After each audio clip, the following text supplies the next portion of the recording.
So the Renters Access Act is a couple of new laws in Philadelphia that work to protect tenants, whether those tenants have a problem with a credit score or an eviction record. It helps them out when they're trying to get into rental housing. First, it requires that landlords have uniform screening criteria that they make available to everyone who is applying to rent from them. It also requires that when a landlord rejects a potential tenant, that if that potential tenant requests a written explanation of the denial, they get a written explanation of that denial. And finally, it gives tenants an opportunity to have any denial reviewed in a holistic review. So a tenant can say, you should consider these factors. Tenants have a right to any report that was used to deny them from a home. For example, a tenant screening report or a credit screening report.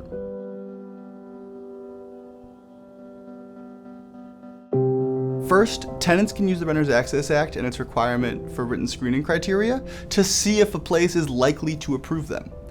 Second, when a tenant gets denied, they can request reconsideration and explain why the denial was wrong. For example, a tenant might say it was wrong because it relied on an eviction that's older than 4 years ago.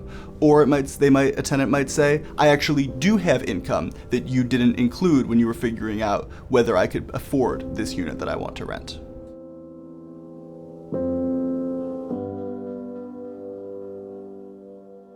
Tenants have 48 hours, no more, to respond to a landlord that rejects them. So they should immediately write back and say, I am asking you to reconsider this. After that, the tenant has 7 days to submit any additional documentation that they believe should be considered in their application.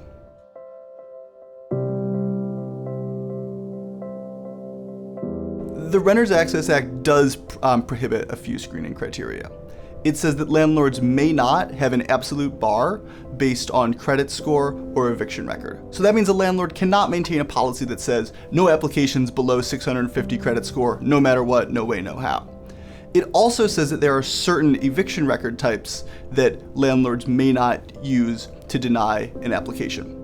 These include an eviction that's older than 4 years old, an eviction where the judgment has been vacated or satisfied, an eviction filing that was withdrawn or resulted in a judgment for the tenant, or where a judgment by agreement is currently in place.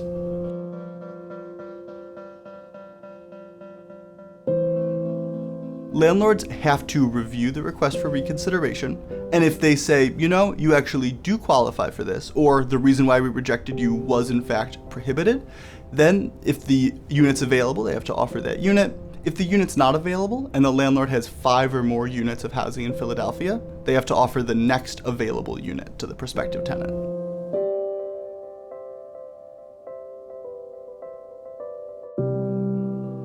Unfortunately, and this does happen, when a landlord refuses to comply with the Renters Access Act, there are 2 remedies for potential tenants. First, they could submit a complaint to the Philadelphia Commission on Human Relations, especially if there weren't written screening criteria or there wasn't a written denial.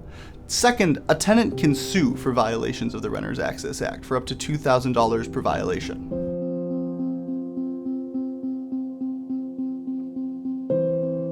Not necessarily. It can unfortunately be tough to prove why a landlord denied an application.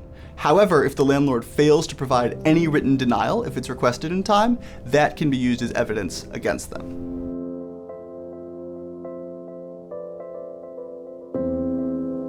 The Renters Access Act and its written screening criteria can be especially helpful for tenants who know that there might be a landlord who wants to reject them for a certain reason.